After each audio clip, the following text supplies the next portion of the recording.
umati wa mashabiki ambao wamejitokeza katika uwanja wa CCM Kirumba kutazama mchezo kati ya Geita Gold ambao ni wenyeji kwa siku ya leo dhidi ya klabu ya Yanga. Kama unavyoona mashabiki wengi ni wale ambao ni wa klabu ya Yanga kwa maana ya rangi njano pamoja na za rangi ya kijani hizo ambazo zimeshamiri katika uwanja huu. Hivi sasa bado ni nyakati za mchana, lakini itakapokuwa imetimia saa 10 kamili kwa saa za Afrika Mashariki, basi moja kwa moja kipute kitaenda kurindima katika dimba hili la CCM Kirumba. Wengi wao wapo katika foreni kwa ajili ya kuhakikisha kwamba wanapata tiketi ili kupata wasaa kuingia kutazama mchezo huu. Ni mchezo wa mzunguko wa 16 kwa maana Yanga imecheza michezo 16, wakati huo nao Geita Gold nao wakiwa wamecheza michezo yao 16 wakiwa na alama zao 21, wakati huo Yanga akiwa na alama zao 42 juu ya msimamo.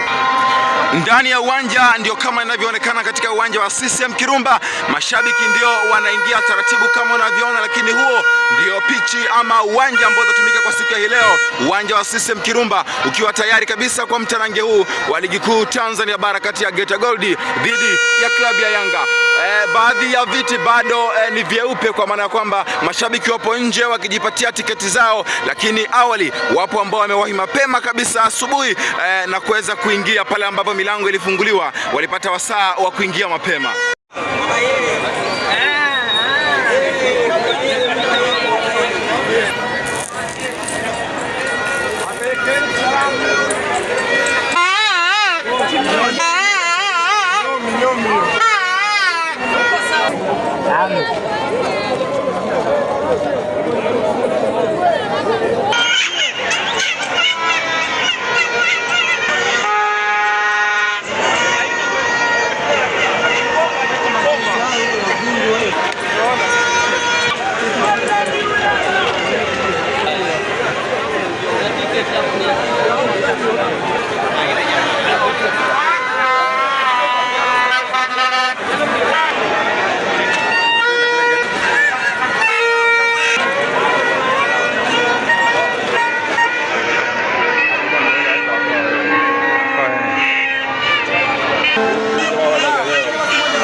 Yeah.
Pia